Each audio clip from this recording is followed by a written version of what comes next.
అపోస్తలులు ఎప్పుడైతే ఆ పునరుద్ధాన శక్తిని కనుక్కున్నారో వాళ్ళ ద్వారా దేవుడు గొప్ప కార్యాలు చేశాడు.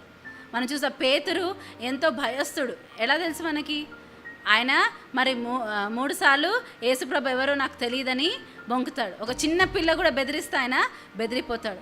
కానీ ఎప్పుడైతే యేసుప్రభు వాగ్దానం ఇచ్చినట్టు వారు పెంతెకొస్తు దినాన పరిశుద్ధాత్మను పొందుకున్నప్పుడు వారికి ఏంటంట, దేవుడు మనకి పిరికితనమనే ఆత్మని ఇవ్వలేదు, కానీ శక్తియు ప్రేమయు ఇంద్రియ నిగ్రహము గల ఆత్మను ఇచ్చాడంట.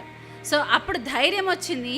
అప్పుడు ఏంటంటే పునరుద్ధాన శక్తిని వారు గ్రహించారు, తెలుసుకున్నారు.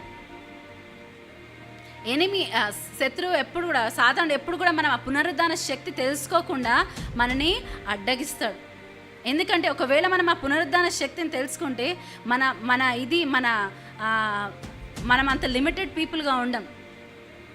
పేతురు ఒక చేపల్ని పట్టేవాడు, మరి అంత చదువుకోనంత జ్ఞానవంతుడు కాదేమో. కానీ ఇక్కడ చూస్తే ఏంటి, పేతురు నీడ పడినప్పుడు కూడా స్వస్థతలు జరిగాయంట. వారి ద్వారా ఎన్నో అద్భుత కార్యాలు జరిగాయి. పేతురు ద్వారా మనం చూస్తే అన్యులకు మరి సువార్త, కొర్నేలి కుటుంబం అంతా అక్కడి నుంచే కదా, అన్యులకు ఒక ద్వారం తెరవబడింది మరి సువార్త ప్రకటింపబడడానికి.